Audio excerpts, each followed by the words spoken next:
Bismillahirrahmanirrahim. Assalamualaikum warahmatullahi wabarakatuh.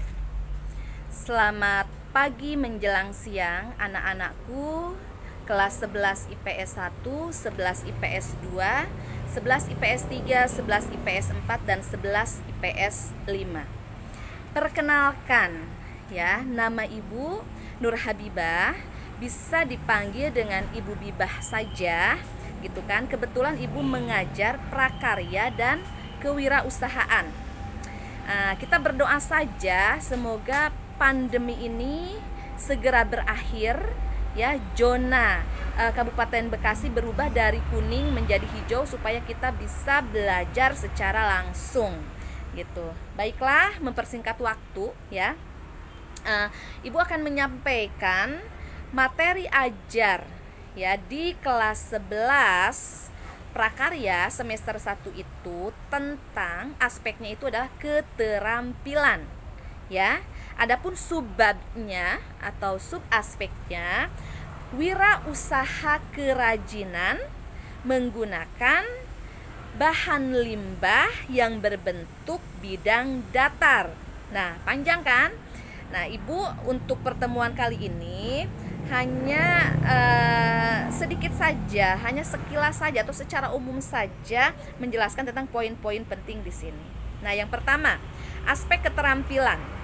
Kamu tahu sendiri bahwa yang namanya keterampilan itu adalah kemampuan. Kemampuan apa? Kemampuan menggunakan akal, menggunakan ide, menggunakan kreativitas yang dimiliki sehingga menghasilkan sesuatu. Nah, sesuatu di sini ini hasilnya itu bernilai gitu kan, memiliki nilai. Nilai apa? Nilai estetika atau nilai fungsi. Seperti itu. Ya.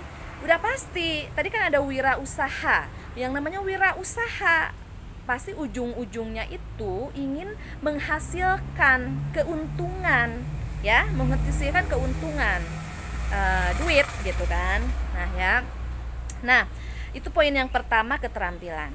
Kemudian yang kedua di sini disebutkan tadi wirausaha dari bahan limbah. Nah, bahan limbah loh. Jadi hasil keterampilan itu tidak harus gitu kan dari bahan yang baru gitu kan. Jadi keterampilan pun bisa dihasilkan di mana bahan bakunya menggunakan bahan limbah. Bahan limbah itu apa?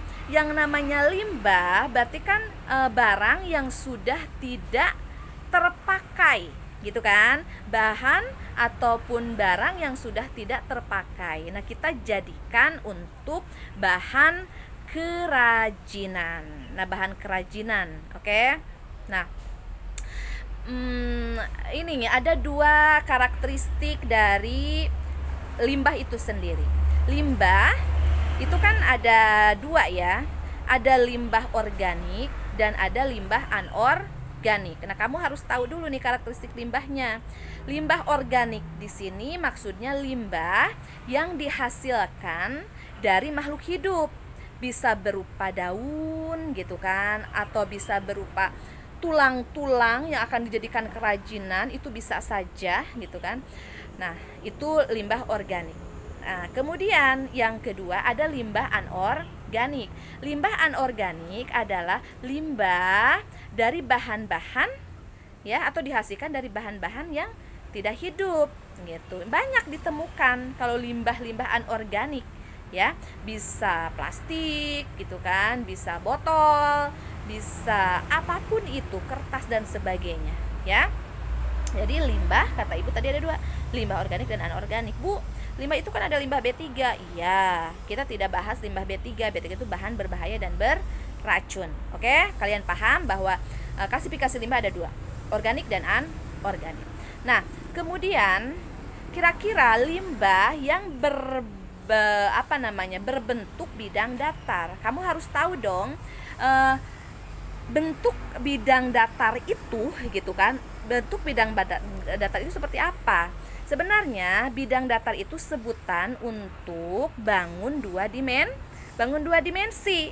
Ciri dari bangun dua dimensi adalah memiliki luas dan memiliki keliling, atau dengan kata lain bisa dilihat bangunnya dari dua arah atau dua sisi ya. Jadi itu poin kedua. Nah, terus macam-macam bangun datar itu apa saja sih Bu? Macam-macam bangun datar itu kan ada segitiga, ada persegi panjang, ada trapesium, ada lingkaran ya. Contoh dong Bu, limbah anorganik saja yang berbentuk apa? Berbentuk bidang datar banyak ya, seperti kardus, kemudian sedotan yang nggak kepake, kemudian apalagi bekas semen ya, bekas semen, kertas, koran, kertas apapun yang sudah tidak terpakai. Semoga kalian bisa memahami sedikit penjelasan dari Ibu mengenai poin-poin penting dari judul, aspek ya, dan subaspeknya. Itu saja dari Ibu. Mohon hal-hal yang penting dicatat di buku catatan pastinya ya. Assalamualaikum warahmatullahi wabarakatuh.